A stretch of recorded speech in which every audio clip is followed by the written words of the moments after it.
At na-cite and contempt nga si Engineer Bryce Hernandez sa Senate hearing noong nakaraang ipatawag siya para sa investigasyon, subalit sumabi na rin ng katotohanan ayon sa sangkot ng mga senador sa Ghost Project. Pakinggang mabuti at panoorin ang kanyang sasabihin patungkol sa sangkot na senador at kung paano itanggi ni Senator Jinggoy Estrada ang pagkasangkot niya kay Bryce Hernandez. Your Honor, kasi may mga involved pong senador dito.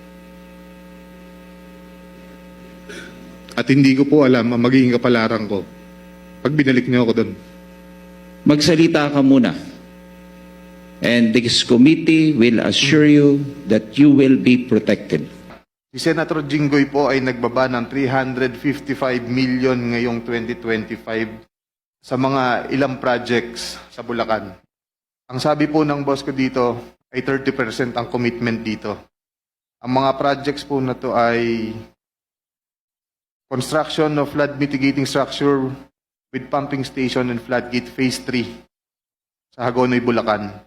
Flood control mitigating structure with pumping station and floodgate sa Malolos, Bulacan. Naggalit talaga ako. Talaga napamura ako. Napakasinungaling nitong taong to. Because first of all, hindi ko siya kilala. And I have never met that guy. Just common sense. Will you think I will be actively participating in this investigation na nandun siya, nakilala ko siya, nagbibigay siya ng pera sa akin? That's common sense. I should have abstained from that hearing, from this hearing. Malakas ang loob ko dahil I did not commit any illegal act.